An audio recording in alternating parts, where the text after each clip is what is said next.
right from the get-go with the F-22 demonstration. I light the afterburners and feel all the power from those two powerful Pratt & Whitney F-119 engines kicking 70,000 pounds of thrust out the back. The jet just leaps off the runway, and I keep the nose down as it accelerates.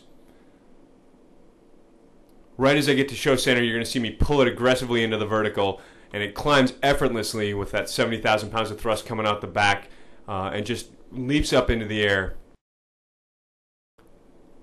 At approximately 3,000 feet, I'm going to go ahead and execute a maximum performance pull to bring the nose back down in a high angle of attack maneuver. So you see the stabs drive right there for a second. The jet's upwards of 70 degrees angle of attack as it starts diving straight down, where I execute a full 360 degree roll. At a safe altitude, I'll recover the jet back to level flight, cross-check that the afterburners are still lit, that everything's still going good with the profile, and come back in for the next maneuver. The next maneuver I'm setting up for is going to be the minimum radius turn, and this maneuver is designed to demonstrate the extremely tight turning capability of the F-22. Even fully fueled here in a very heavy aircraft, the jet's still capable of performing a very, very tight turn. So here at its maximum weight, the jet still carves around the sky very aggressively with good nose rate and at a very, very tight radius. So you see that extremely tight radius, never getting very far away from the crowd, and completing a full 360 degree turn before popping straight up into the vertical.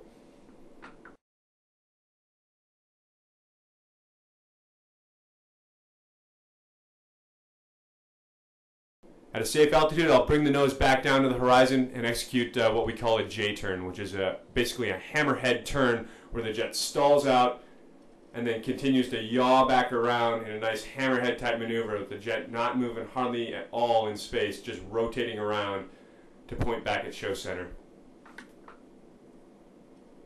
And that's a maneuver that no other combat aircraft in the world really can perform right now, as it's executing the high angle of attack maneuverability and demonstrating some of the yaw rate that we get. That's all wired into the advanced flight controls.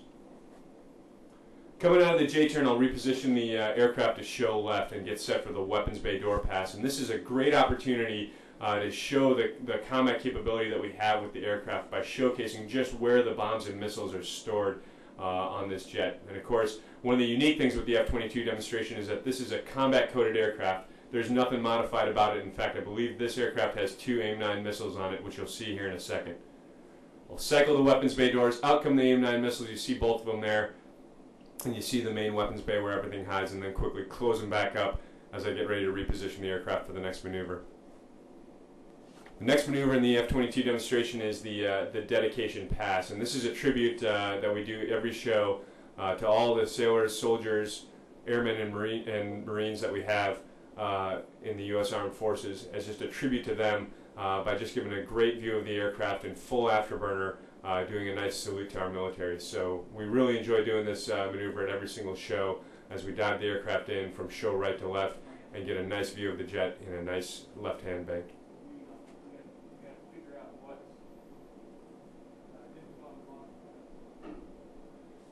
And along the leading edges there of the wings, you'll see a little bit of vapor building up, and that's actually the aircraft approaching the speed of sound. And right as it gets close to the sound barrier there, you get a little bit of vapor building up on the leading edge of the wing, and that's just showing how close we are to that to the actual 0.9 Mach limit that we set up for that maneuver.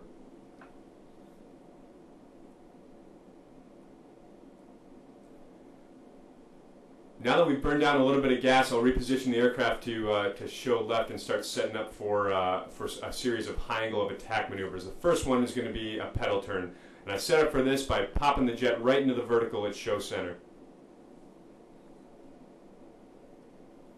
Once I'm established 90 degrees nose high, I'll do a quick 360 degree roll on the way up and another high angle of attack loop at the top.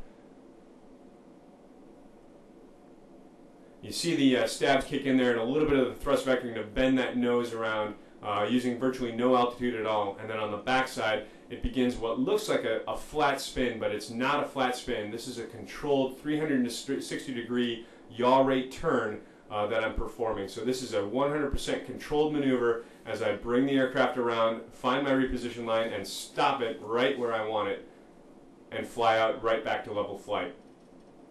And that's a big difference that you see at an air show from other aircraft that perform similar type maneuvers. Those maneuvers may actually be out of control. The F-22 at no point ever goes into anything even approaching an out of control state. That is a purely controlled flat turn.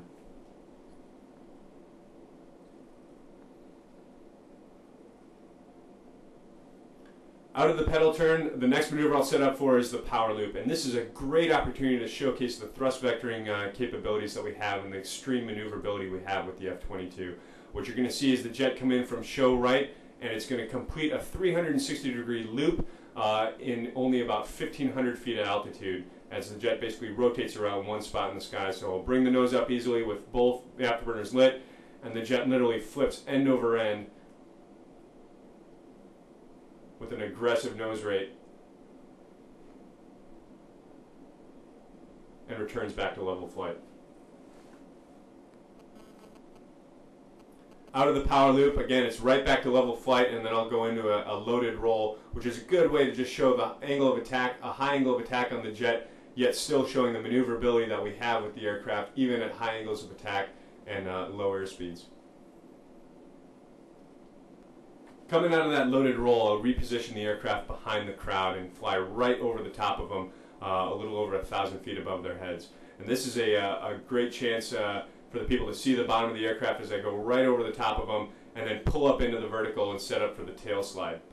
Now, a tail slide in a jet fighter aircraft is something that normally puts people on edge, but in an advanced aircraft like the F-22, it's a 100% controlled maneuver. As the jet slows down, I run it out of airspeed and then hold the nose right up there, nose high. You see the stabs wiggle just a little bit as they help me keep the nose right where it's centered up, right at the 90 degrees nose high as it slides backwards.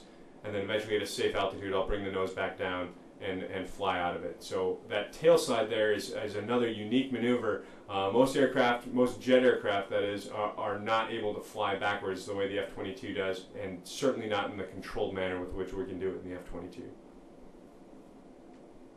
Coming out of the tail slide, I'll reposition the aircraft to show left, load up a high angle of attack, and set up for a slow speed pass.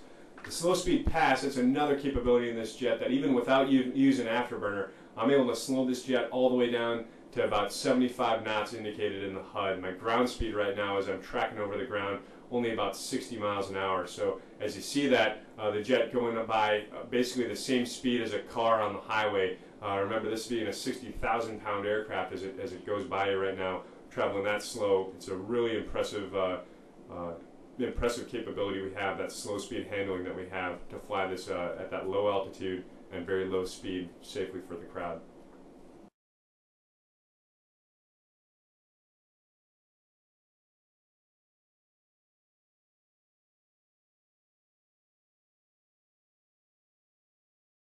Following the slow speed pass, I'll light the afterburners and start climbing directly into the vertical. So I go from 75 knots, start climbing out with both afterburners lit, jet just leaps up into the sky, and look for about 4,000 feet before I bring it back in a split S maneuver.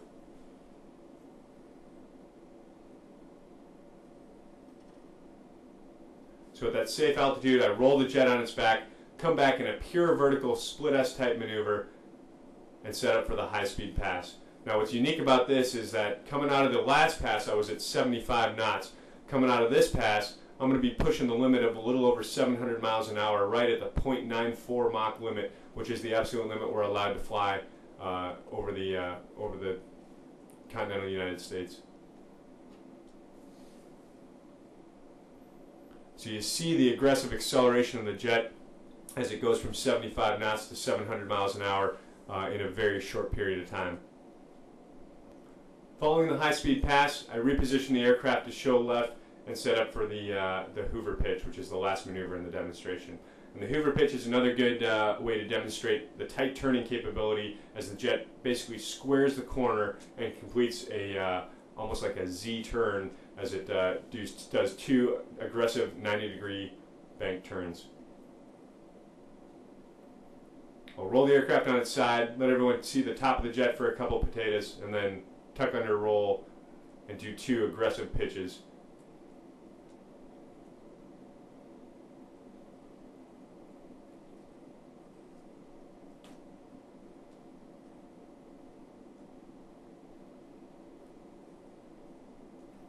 And that will normally complete the F-22 demonstration, where now I'll either set up for a landing or go and rejoin with the Heritage flight.